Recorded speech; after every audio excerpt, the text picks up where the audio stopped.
It's the 7th of September, 2015, and this is episode 23 of the Unseen Podcast. We're recording on a special day today so that we could include people from around the world and not just in the U.S. Today is Labor Day in the United States, so many of us have the day off.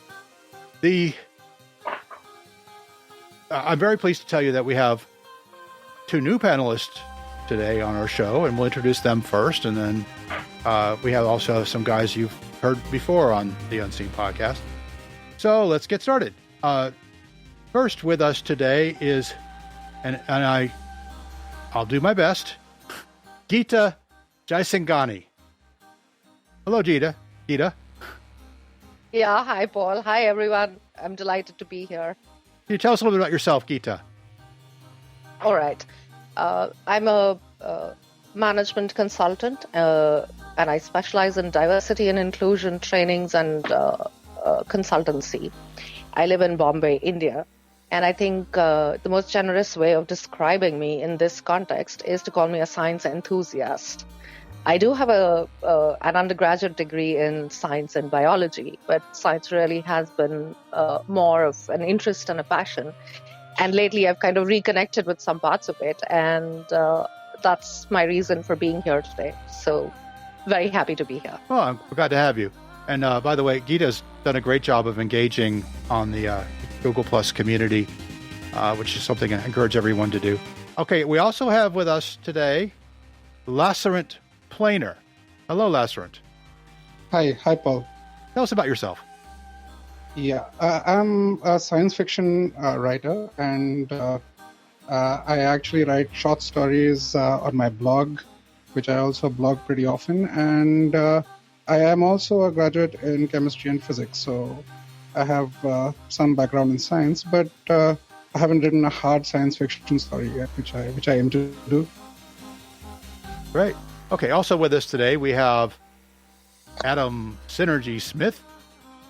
Hey everyone, great to be here as usual. And Nick Nielsen. Hi Paul, thanks for allowing me to participate again. Now Nick has to leave a little early, so when you no longer hear his voice, that's because he had to take off. Okay. Now today's topic is a little different for us. It doesn't take us into outer space, at least not directly. There's been a lot of interest lately in problems with science, particularly science that touches our lives in important ways, like biomedical science or psychological science. And there was a recent paper in the journal Science that talked about the reproducibility of psychological results. Does somebody want to summarize that for us? Go on, Gita. All right.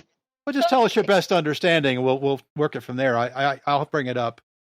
I think that would be a fairer way of describing it. But you mentioned that this is a discussion that is not about outer space, but I'd like to say that it might well be a discussion about inner space. Yes. And the paper that we're talking about is one that talks about, that estimates the reproducibility of psychological science. It's a meta-analysis that was recently done, which conducted replications of 100 experimental and correlational studies in cognitive and social psychology. And their findings about the replicability of those studies is what seems to have made all the headlines. And in a nutshell, I think, in speaking in extremely lay terms, and you'll have to pardon me for that, they found out that the results of the reproducibility of those studies were, in as many as approximately 67% of them, they were unable to reproduce the findings with the strength of the original studies. Sometimes in cases even where they used the original methodologies or used the design elements from the original research. So, of course, the headlines got a little sensationalized about is all our psychology research wrong? But that, in a nutshell, was what the paper was about. Right. I'm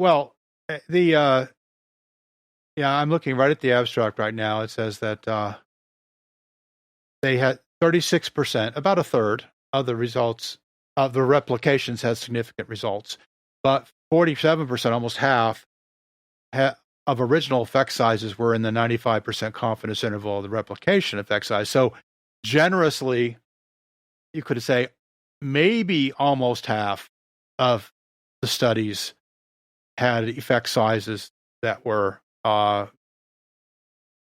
close to the replication, but not quite half. So somewhere between 2/3 and a half of all the psychology studies really failed replication. That's and if you take that, it doesn't mean that the studies were wrong. It just means that their approach was either poorly documented or not. There was some problem with the replication, which could be lots of things, right? Or that the particular scientific methodology adopted was not particularly suited for psychology in particular, because all sciences are not necessarily the same in the appropriate methodology for research. Right. Well, the interesting thing, this is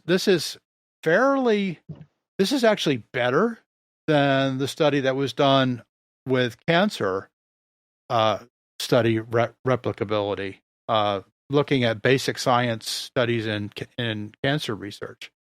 There was even lower replicability.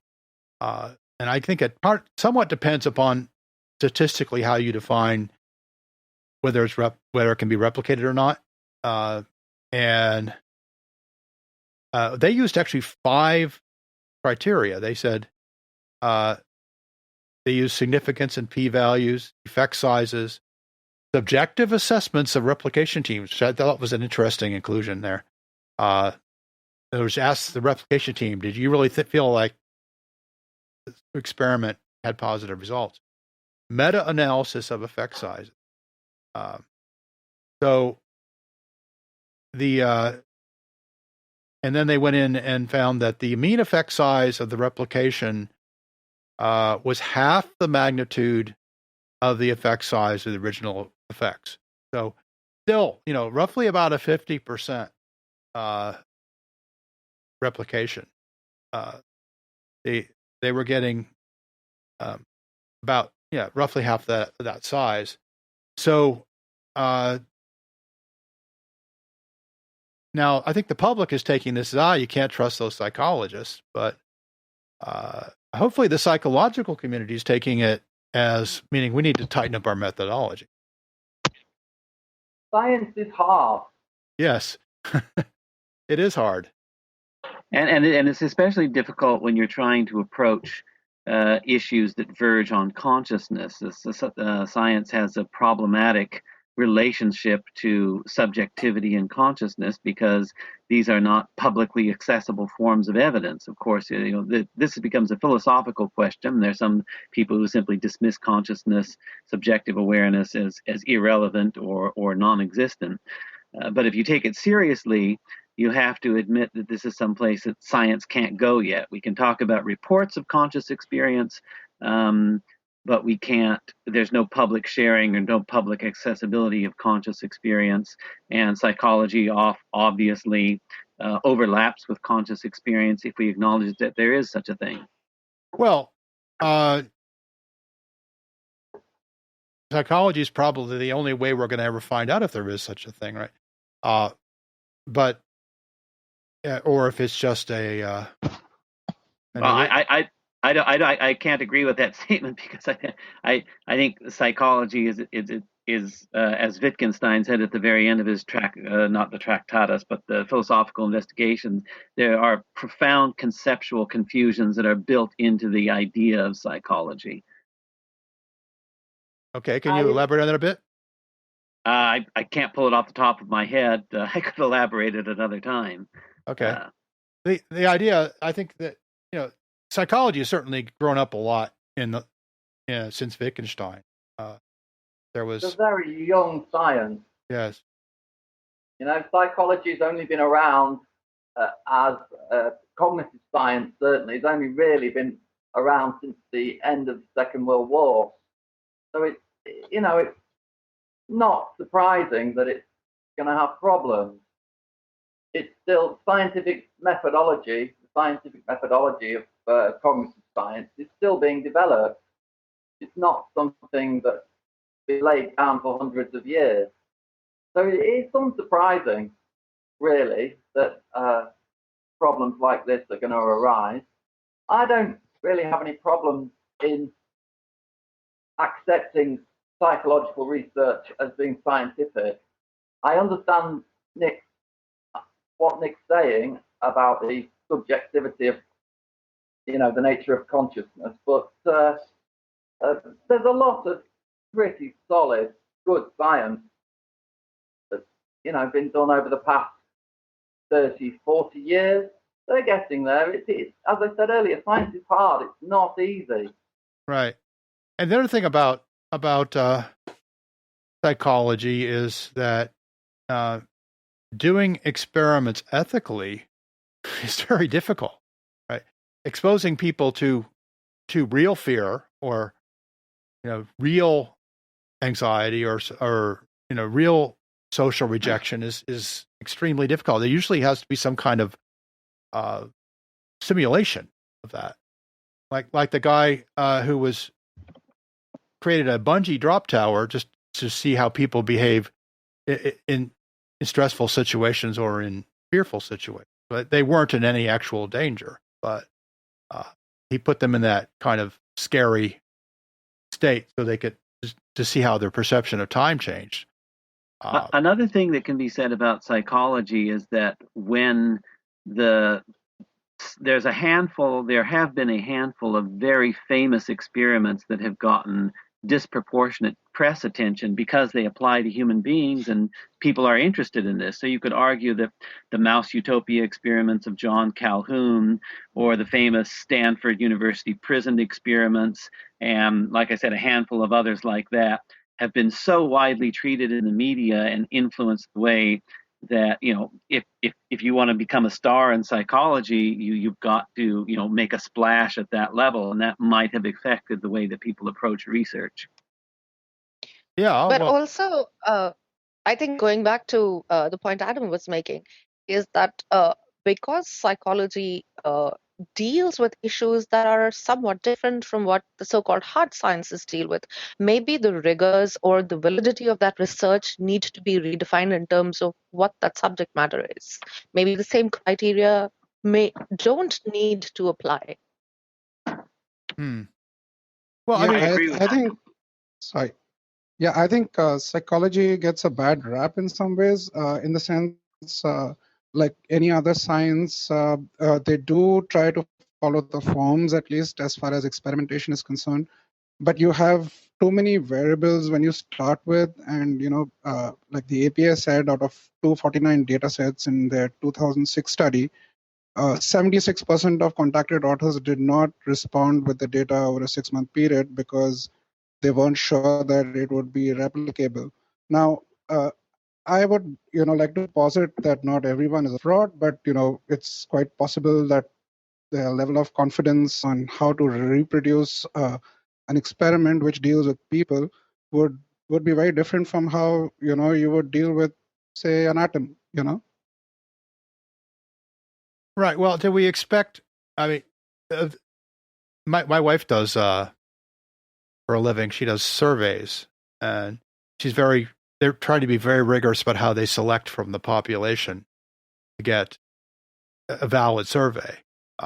The sample has to reflect the population, or if it doesn't, you have to adjust for it very carefully. And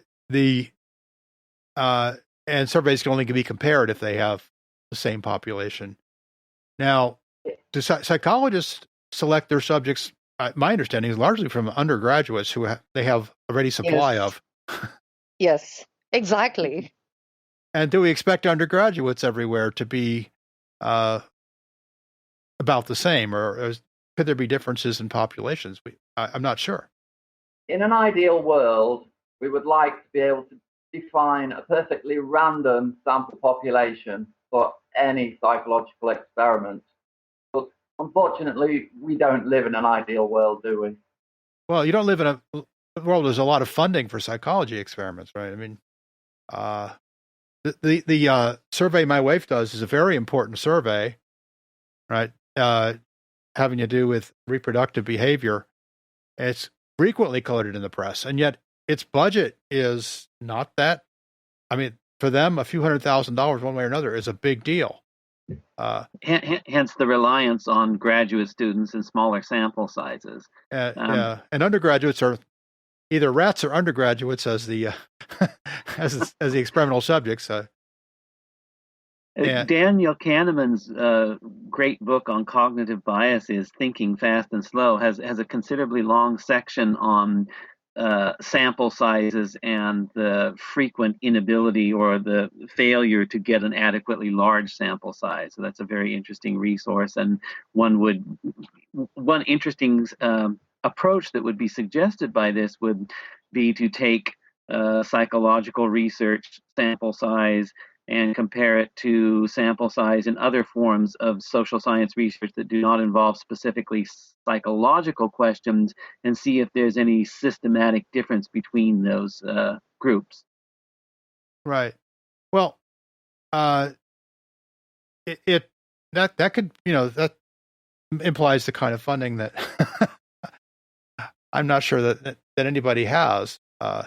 But that also kind of highlights this important point, right? That a lot of public policy is derived from some of this research.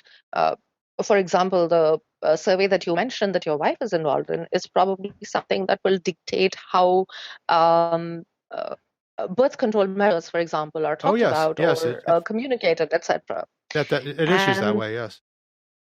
And if those measures are meant for that specific population of students, that's great. But if it is going to be extrapolated into a much larger population, then there seems to be a fundamental issue. Not to mention that cultural biases is another thing that doesn't seem to get accounted for in a lot of these studies. And cultural biases not just of the meta type, which is a college in the Pacific Northwest versus a college here in South India, but even within geographies. It's not only a matter of extrapolating to a larger population, but extrapolating to fundamentally different demographics. The kind of people who go to school and would be a part of an undergraduate participate in the study is going to be very different than a rural villager.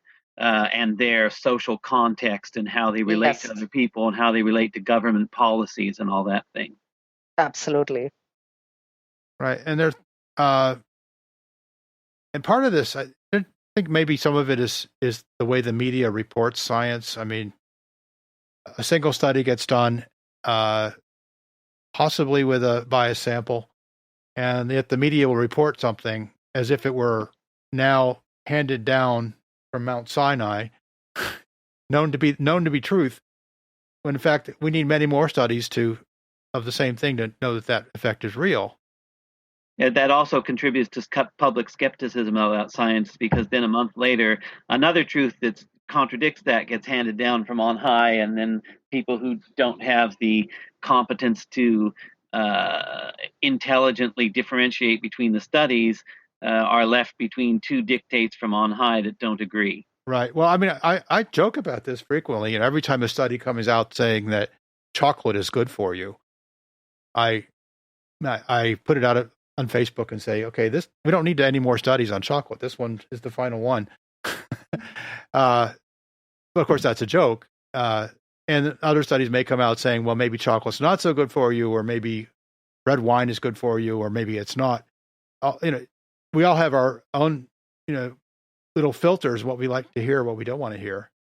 And we place a lot of store in the reputation of the person carrying out the study as well.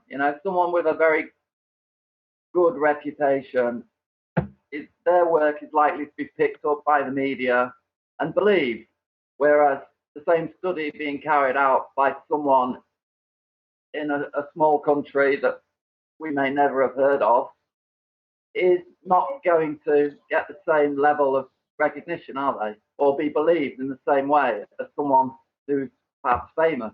Well, that's true. And also some of the bigger, better funded universities have very good PR departments with a lot of connections to the press, and they will get their press release out there.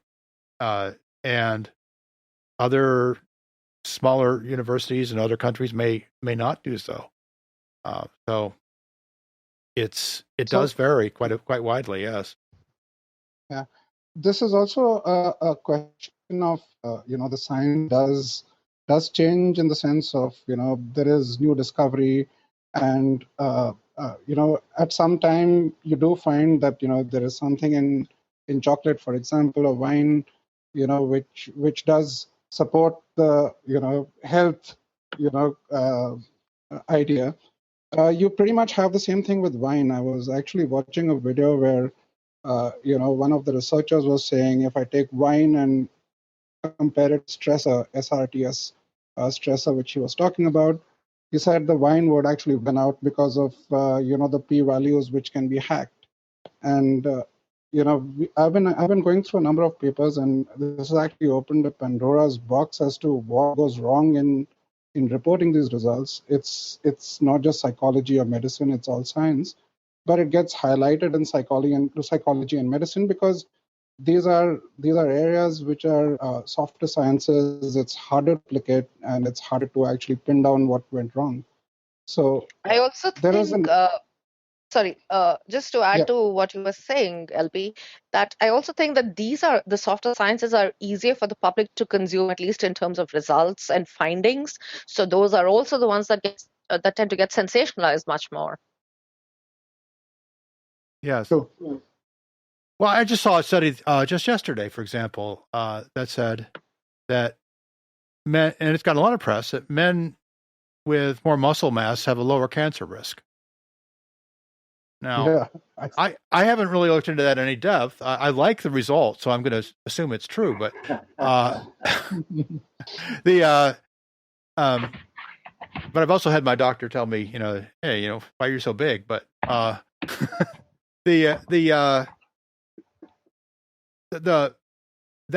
one study, probably a lot of people will absorb that study, and that's the last word on it. But whether that result holds up or not, will probably be fairly quiet if somebody comes by and says, you know what, we couldn't really reach that same conclusion about the men with the lower cancer risk. It's the same thing with your doctor used to tell you to eat fiber for colon cancer, right? And then a study came out saying, well, we can't really find any evidence that it lowers colon cancer risk. That study was hardly paid any attention to at all in the press. And my doctors still tell you in many cases, make sure you eat lots of fiber to reduce your colon cancer risk. Has there been any study that's shown that the fiber has any kind of negative influence on a person's health? Not that I know of. I think it does you no harm and probably some good. But but the notion that it reduces your colon cancer risk is dubious at best.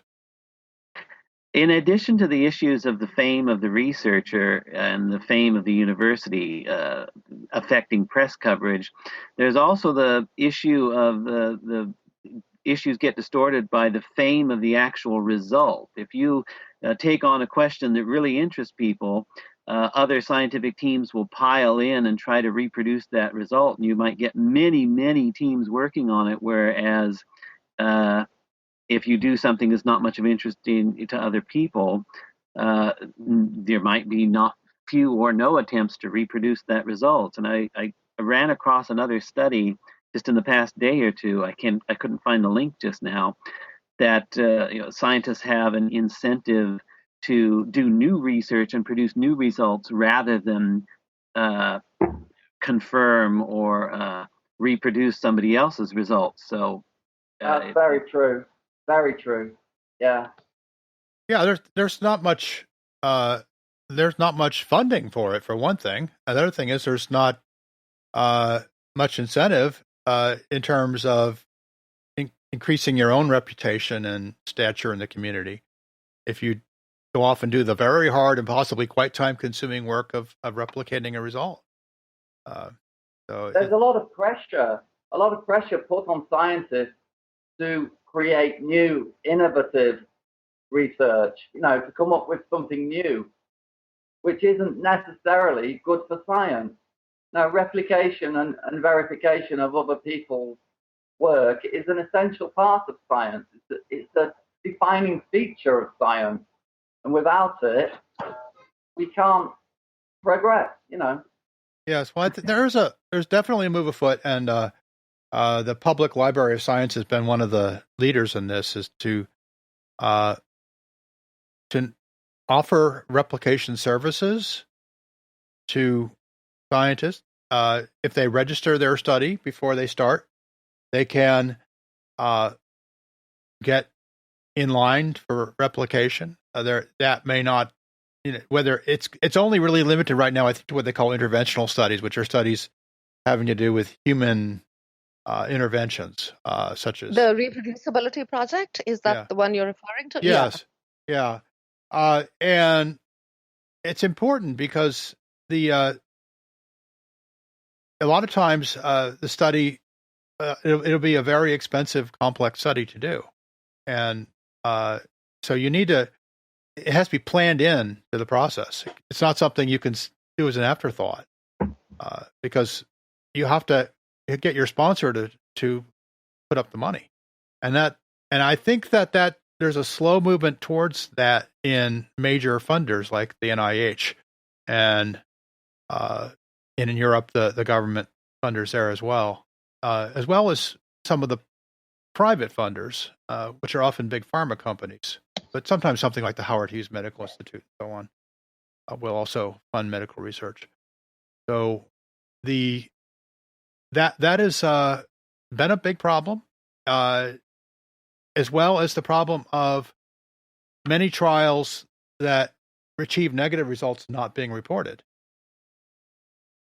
And what you earlier called the file drawer effect. Yeah, well, yes, and it's also part of p-hacking, right? I mean, if you have data points that seem too far out, you delete them, and it can improve your significance.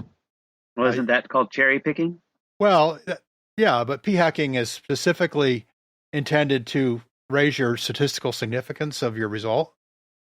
So yeah, it is kind of cherry picking, but it's not so much cherry picking as it's pruning the results you don't like, or doing other things to get your p-value up over that magical 0.05, which any statistician will tell you there's no reason why that should be the threshold, but it's purely arbitrary.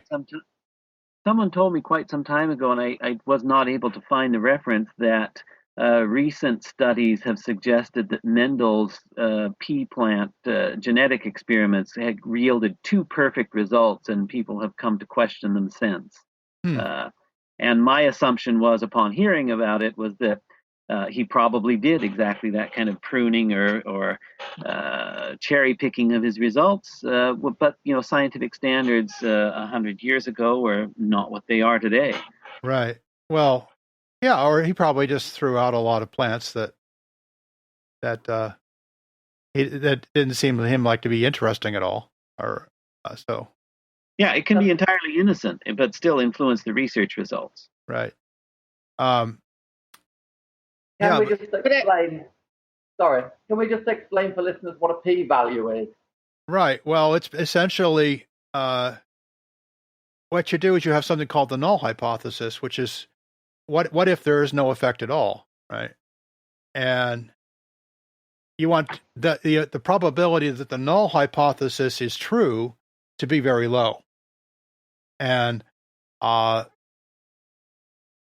there's a lot of ways to calculate that, and there's a lot of ways to and there's some standard tests, but there are essentially it is possible to make that probability seem lower than it actually is. And a lot of statisticians are now saying throw out the p-value or use it only in conjunction with other information, that simply to report that p-value is not good enough anymore. But I don't think there is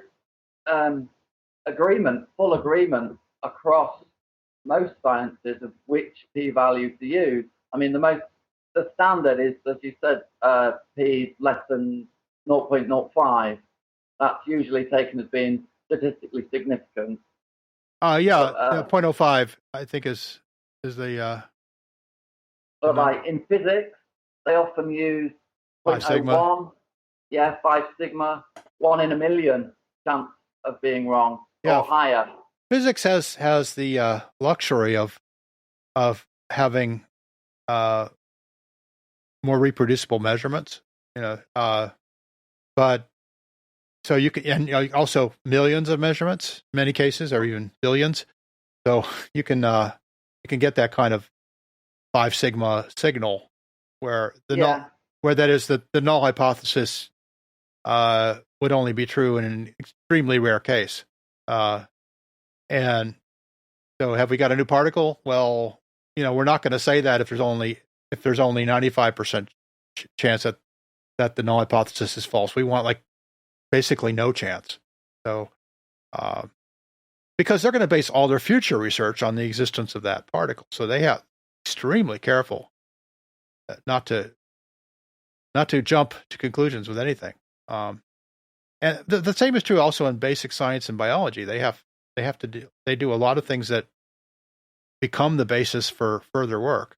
So yeah, they have to be. So P is less than 0.05 means that there's less than a 1 in 20 chance of the null hypothesis being wrong. Right. Yeah. Right. Or actually, less than 1 in 20th of the null hypothesis being correct. That is no effect. Yeah. Yes. But and that has to be compared to things like effect sizes, which are how much effect you're measuring, and also the prior probability of that effect being real. So yeah, that's getting there's a lot of reform afoot. I think I'm pleased to say a lot of people are really pushing this. Not everybody's pushing it, but a lot of people are pushing not only replication, but what they call trial registration.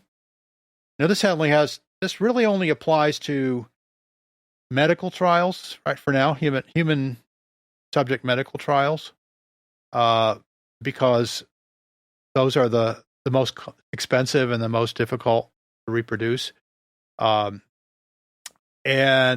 what they want people to do is when you do a trial, you have to register it ahead of time, including your entire experimental design. And then if you don't publish it, you have to answer for it. There's still a question of how did that trial turn out? Because we're doing trials, finding that the drug didn't have an effect, and then throwing that away, not publishing it, which is obviously not good for human health to have drugs that are ineffective, or possibly have side effects that are deleterious. So, and Ben Goldacre in the UK has been a big guy pushing that. He's famous for his column Bad Science, and the Young Medical Doctor in the United Kingdom, and he's been supporting that with a lot of other people, trying to get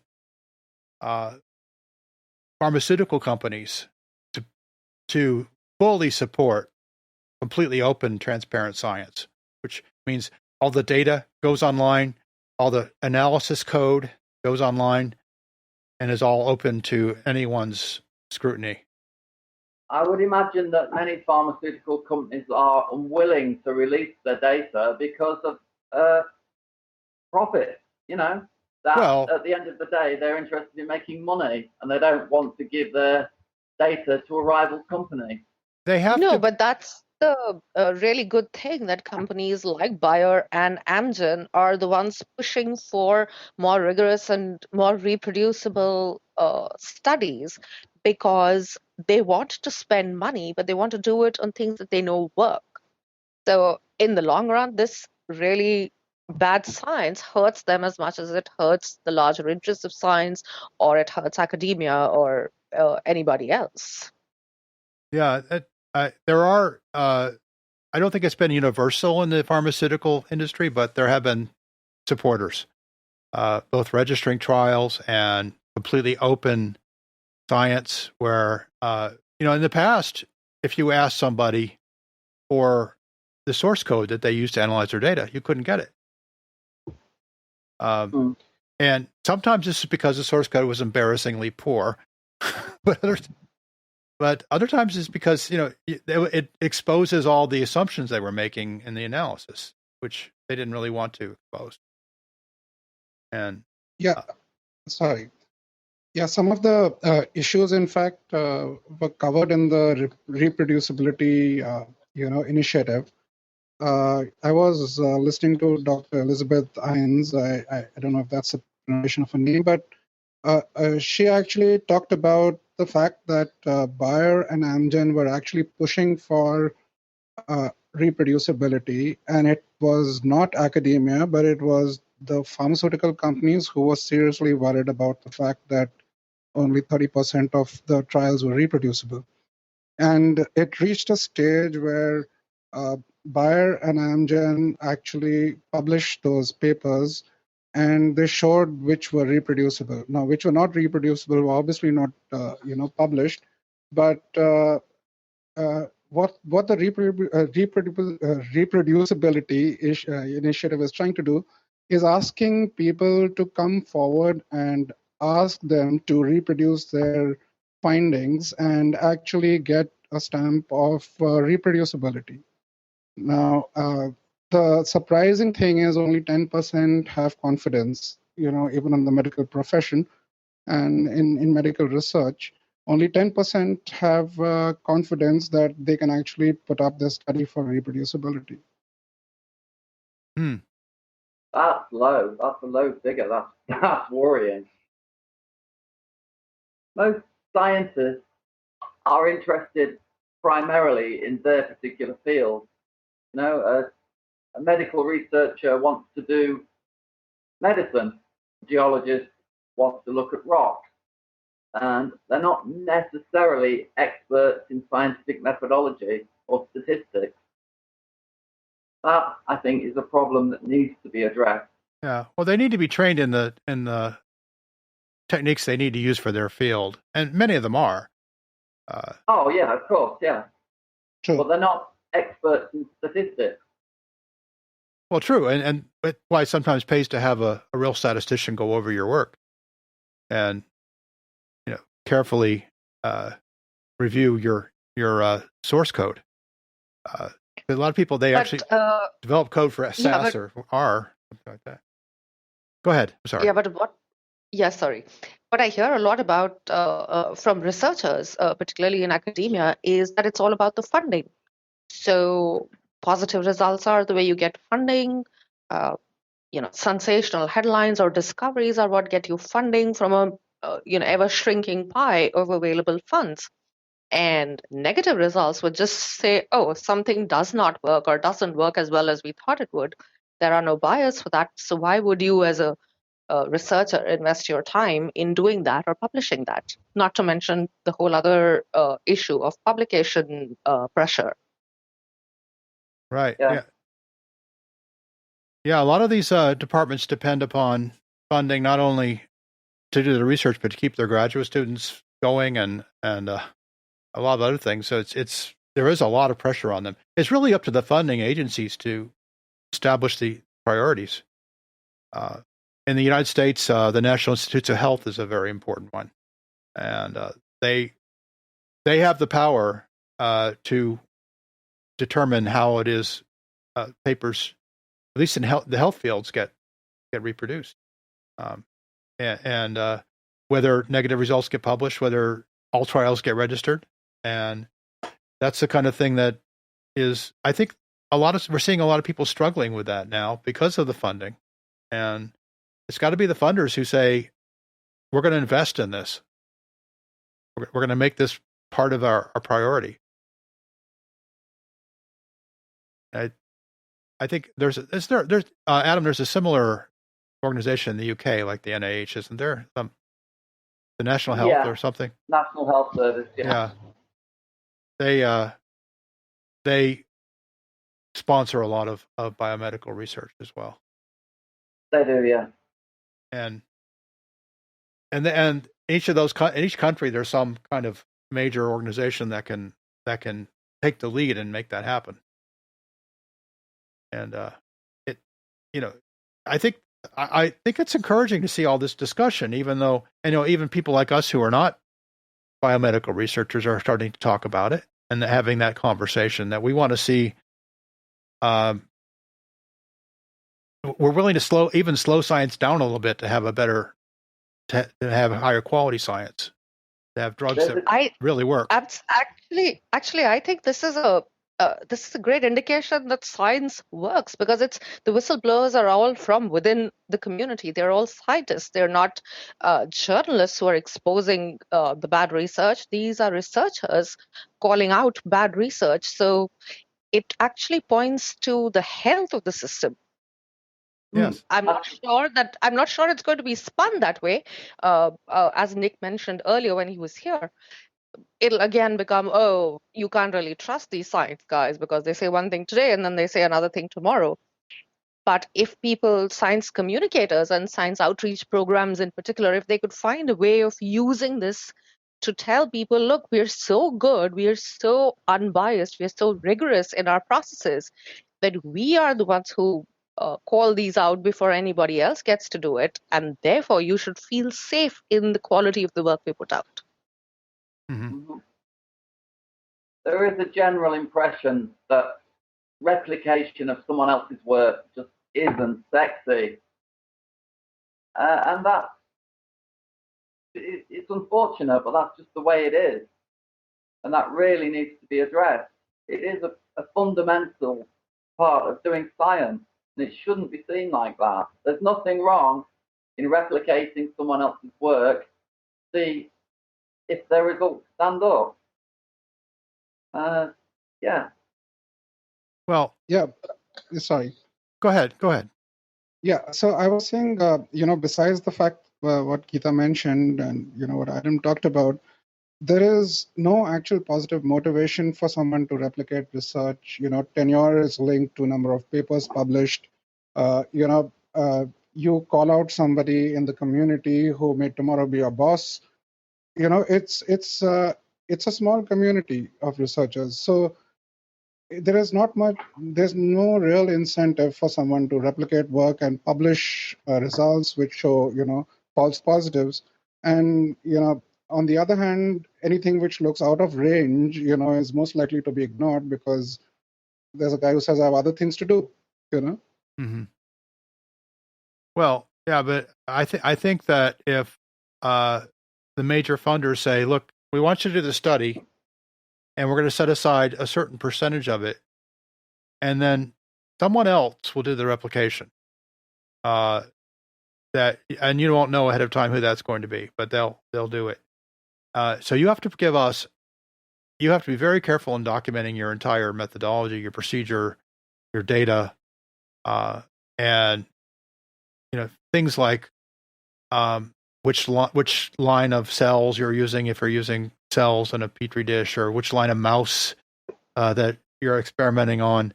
Any of those types of factors have to be carefully and honestly documented, or the reproducibility will fall off rapidly. And I think that they've got a checklist now, and I think everybody understands the checklist. So yeah, well, science is becoming increasingly specialized also, which can be a problem. If you need to replicate some biomedical research, there are often half a dozen people in the world capable of doing it. You need to use the exact same conditions, the exact same equipment. Not everyone has a mass spectrometer capable of ionizing proteins or lipids or whatever. So it's a very specialized area. Right. Well, I asked in the astronomy world, I asked an astronomer recently who was going to be using the square kilometer array. That's going to be the most sensitive radio telescope in the world. How do you reproduce the result? if that's the only telescope in the world that can make that detection. And he said, that's a very good question. We have, but that's kind of unusual. Most labs have similar equipment and similar technology. But, things like the Large Hadron Collider built replication into their design. They knew that no one else was going to be able to do what they did. So they built in multiple experiments on the same accelerator with different teams making different measurements. And they did that from the get-go because they had, you can't just say, okay, I'll go build another very large accelerator ring, and 15 years later I'll come back to you with the result. That's not going to happen. But in some labs, like the mass spectrometers are available everywhere. How exactly they're used has to be documented very well. They are available, in most labs, most universities, but often now research is so precise that you're talking about manipulating a molecule in exactly the same way spatially. It's a very precise business. Yes, it is, and only a few experts can do it. Exactly. Worldwide. Yeah. Which causes, that if the expertise is very narrow, it may be difficult. And these people obviously know each other, they're colleagues, or in some cases rivals. And so you can get into personal issues. When you ask someone to replicate someone else's work, unless it's done blind, which it should be, and independently, you can introduce personal biases very easily. Something that we need to be wary of. Scientists need to be wary of. Yeah, that's true, especially when in fields that are very highly specialized, when there's only a few in the whole world who can do a particular experiment. That they probably do know each other very well, and probably refereed each other's papers. Yeah. Yeah. And I think that that raises another issue that's been in the news lately, has been peer review.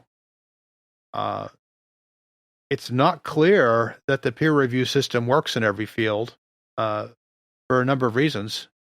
Some because, fraudulent science has been published that turned out to be peer reviewed per the book, but because the fraudulent science was aimed carefully at the peer reviewers, it passed their muster. There was I can't remember his name, but there was someone who published a number of papers in Nature a number of years ago in solid state physics, all of which were completely manufactured data.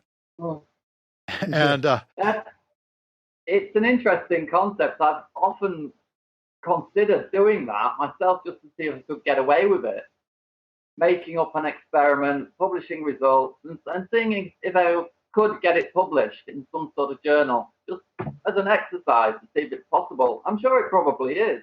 It's been done. Yes, many times. Yeah. Wasn't it done just recently on the health benefits of dark chocolate? In fact, Paul, that's the specific one you were talking about. I seem to remember reading, I think it was a science journalist who made up a completely fraudulent study and ran that as a lead and submitted a paper to begin with, where he had made up names and statistics and everything, and then ran that as a story and waited to see how many people picked it up as a story, and it did get picked up until he finally revealed it as the big setup that it was. Yes, well, there was, there have been a number of, I guess some of the bigger stories lately have been the Japanese stem cells and the, which turned out to be manufactured science and resulted in major repercussions. But that was published in distinguished journals. Nature and Science have published fraudulent papers that they've withdrawn, as have, I guess one of the most famous one was the one that was published in I think it was the British Journal of Medicine, the Andrew Wakefield vaccine study. Yes. That was since been withdrawn, but it got through peer review. And then there's been other scandals where studies have been found to have false peer reviewers, or peer reviewers who are all kind of in cahoots with each other and review each other's papers favorably. So I don't know if the peer review system is broken. I'm sure that may be a little bit too strong a statement, but it needs some work. It needs a lot more transparency, I think. I only really have experience of peer review and reading astronomy papers, planetary science papers. But in most cases, I think it works pretty well. But that's only in that particular field. I don't really have any idea of how it works in biomedical science. Well, psychology. I sort of have to follow the incentives, right? I mean, there is incentive to, if you know what the peer reviewers approve of, you can sort of tell them what they want to hear, right? Which has been done with fraudulent papers before. So, but even papers that aren't fraudulent can have either too difficult a peer reviewer, somebody who's just determined to support their view of things, or too weak a peer reviewer. Maybe somebody just doesn't have time to do a proper job of it, and just rubber stamps it. So, if you're out there listening and you've been involved in peer review, I'd love to hear your experience. By the way, I'm in engineering, where for us peer review is extremely important and just part of everyday life, but it's not formalized so much. It's if you need to be able to get your design past the muster of your colleagues long before you present it to your customer. That goes back, I don't know, probably century. But and any engineer will tell you that their friends and colleagues have caught an awful lot of mistakes that they would have otherwise gotten through. So but in science, I think that, a lot of times people raise peer review as the gold standard. They'll ask you, is it published in a peer-reviewed journal? Well, the answer may be yes, but that doesn't necessarily make it valid science. It's one gate.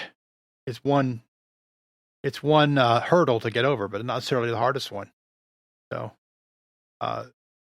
hopefully that there will be some reform in that field as well. I don't think we're going to get rid of peer review, but I think that there is a move towards making it more open and more public and less selective, and bringing perhaps more accountable, because you mentioned that in engineering, for example, before it gets to a customer, it needs to pass peer review, but there is an end customer, and therefore the rigor of the peer review, I would imagine, would be greater.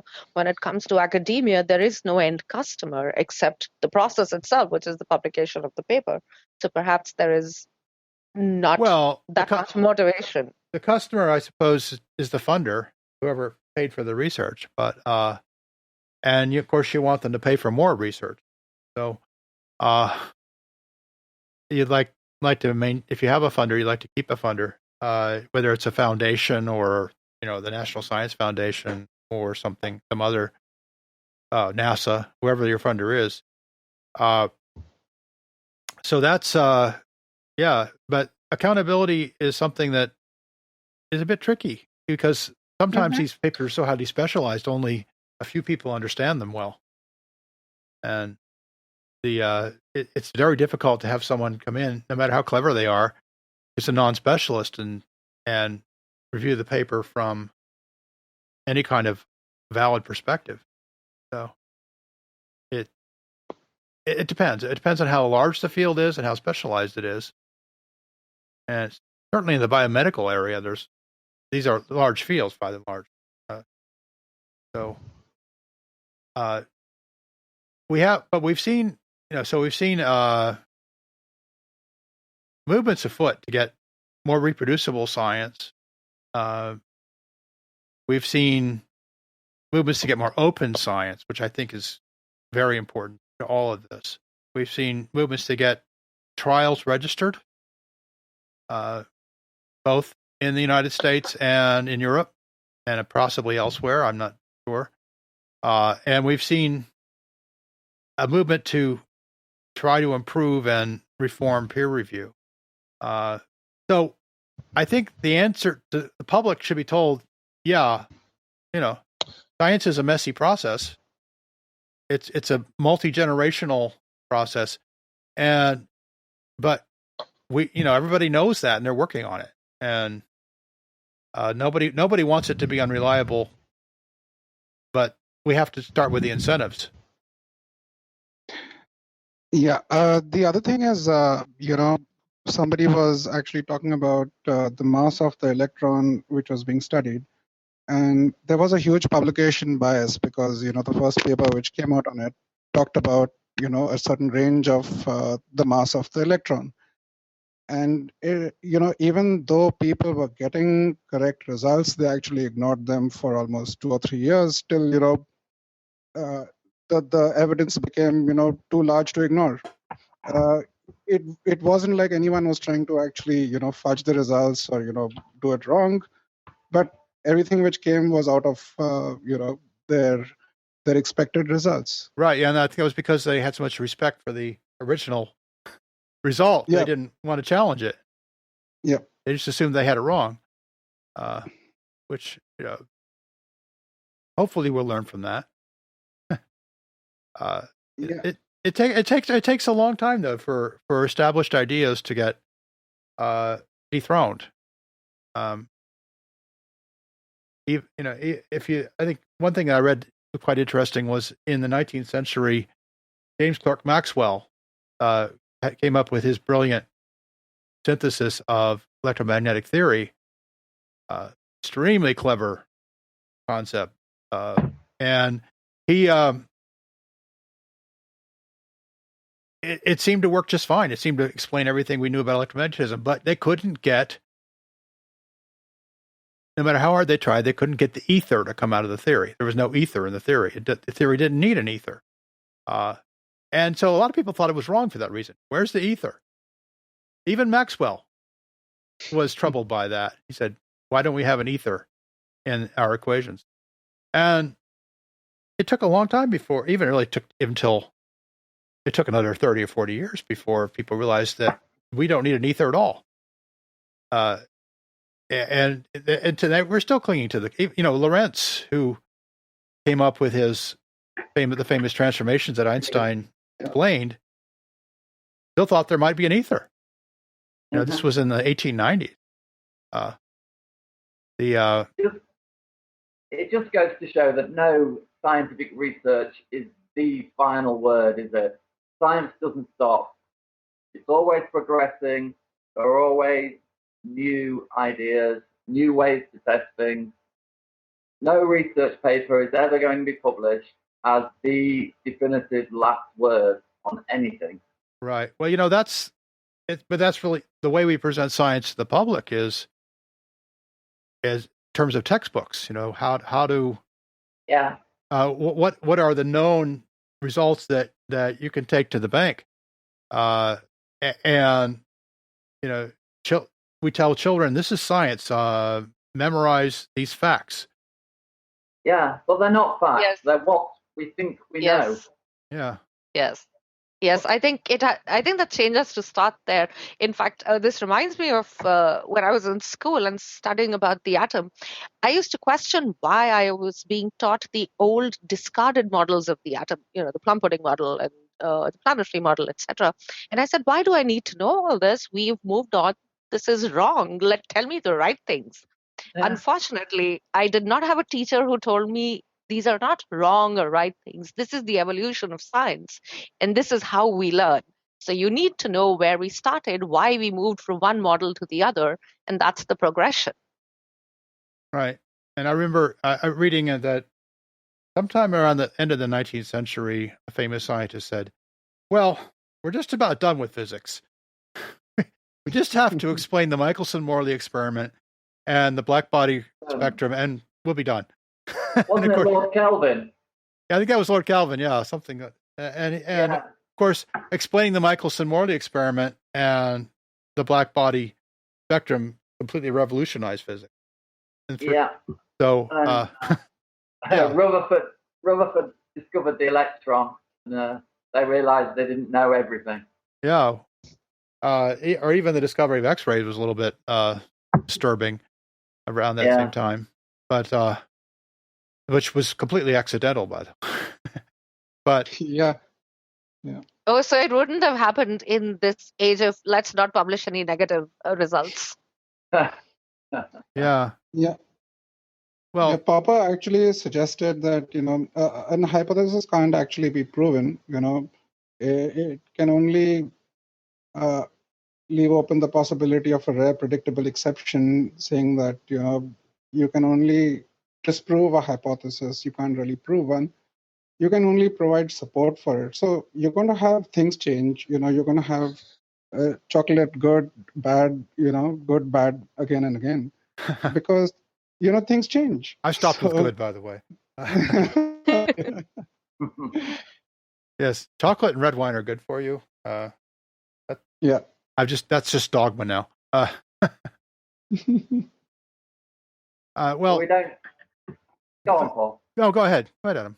I was just going to say we're never going to have a 100% confidence, a significant level of rejecting or accepting a null hypothesis. Yeah, there's never certainty.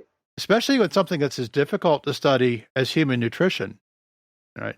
I mean, recent results have been that people self-report what they eat and drink very poorly, right? So if you're relying, unless you can lock somebody away and only feed them what they're eating, like in a hospital, you can't really study what they're eating.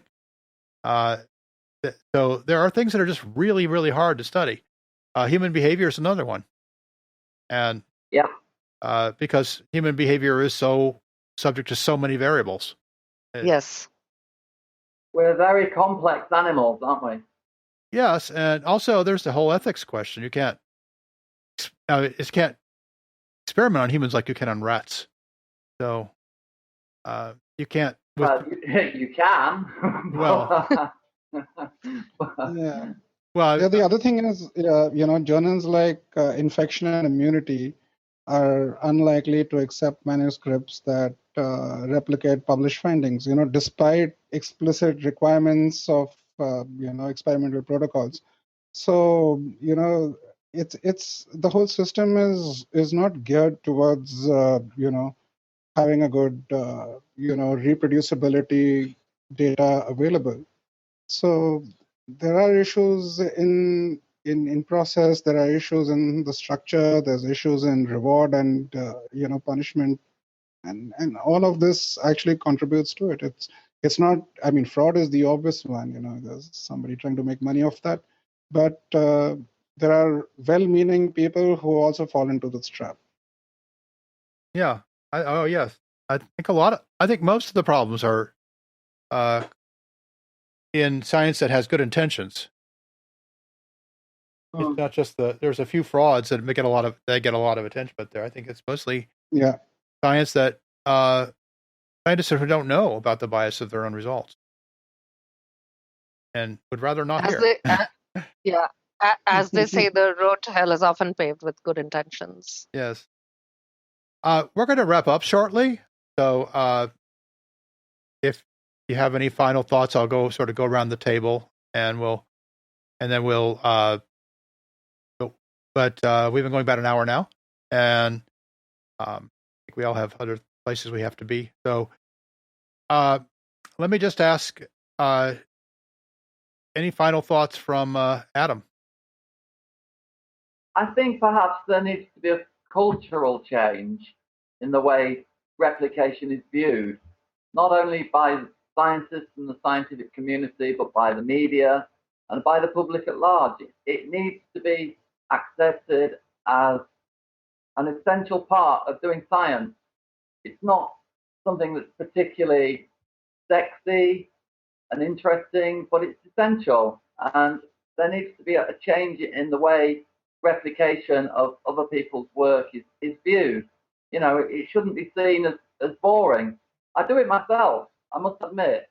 When I read astronomy papers, if I come across a paper that's simply rubber stamping what someone else has done, I'll give it a cursory glance and move on to something else because I already know what they're saying.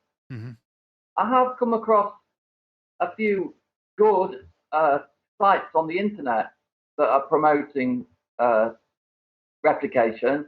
There's one called figshare.com, which is a cloud-based data management website where they make publicly available, citable science, which is good. There's the Scientific Exchange Network, and Gita mentioned earlier the Reproducibility Initiative. These are all good ideas that people need to use, you know. Yeah, and Adam, you send me those links and I'll put them in the show notes, which will be available at unseenpodcast.com for anyone who's interested. Okay, Gita, any last thoughts? Yes, I actually think that having all these doubts raised, having all these questions asked is actually a really good sign of the health of the scientific method being followed. The more people talk about it, the more even lay people like me get involved in asking these questions and trying to understand the details of what science really is or how science really is practiced goes a really long way in informing our choices. And if there is a way of increasing that knowledge, of increasing that understanding with more lay people, I think we'll get to a point where then academicians don't feel constrained to always aim for that sexy headline. Right. Okay. And finally, Lacerant. Yeah. I've actually got a few takeaways. I think, researchers should actually publish all results, not just successful ones. I think, whatever research is done should be freely available and not have, the kind of paywalls and firewalls where, people have to actually, pay to get in and read those papers. It's not about volume, it's about quality. So, this false motivation, needs to go. And, all trials need to be registered. It's like alltrials.com is actually trying to do that, but it's not happening yet. That needs to be done. So there are systemic problems with the process. It's not, but the good news is that, there is still good research there. Despite all these issues, there are people who are doing really good research and, publishing good results. So we need to find a way to reward them. Agreed. Yeah. Okay. Well, thanks. You guys have been a great panel.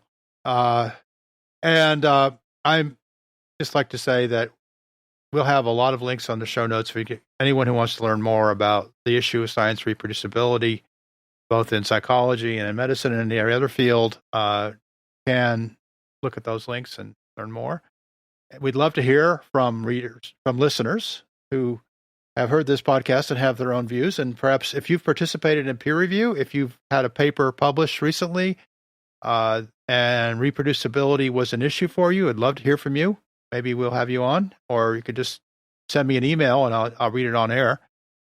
So please get back to us. You can send me an email at unseenpodcast@gmail.com, or you can comment on the blog at unseenpodcast.com. We have a separate blog entry for each episode.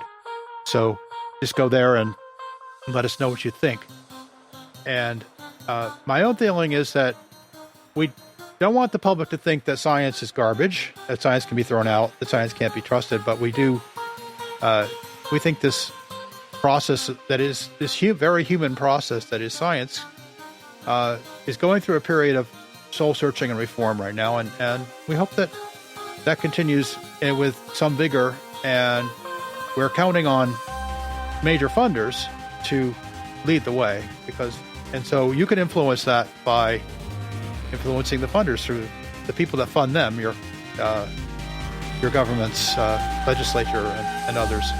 So I don't want to be too U.S.-centric here, but here we would write our congressmen or senators or ask them questions in town hall. Thank you very much, Adam Synergy Smith, Gita, whose last name I will not try to pronounce again. We'll have her on. We'll have her listed on the show notes. You can see it for yourself. And Lacerant Plainer. Thank you. Now this is great. We have two new panelists in one show, both from none of the panel are from the U.S. That's terrific. We wanted more international input, and so I'd like to thank everybody. And again, go to unseenpodcast.com. This has been episode 23, and you will find it on the blog. We also have a nice page that will list all the episodes, and you can find us on iTunes or any of your other favorite places. I do recommend you subscribe. You can subscribe to the Unseen Podcast and using your mobile device or your desktop computer. If you have any questions about how to do that, please feel free to ask us, and we will let you know what our best information is. So this has been episode 23. It is the 7th of September 2015, and we'll be back on Friday, September 11th, with the release on September 12th, with a whole new show, and that one probably will be more in outer space. So see you then. Can I just wish Bye-bye. you and all my American colleagues and friends a happy Labor Day. Oh, thank you. Okay, bye-bye, everybody. Bye-bye. Bye. Bye-bye.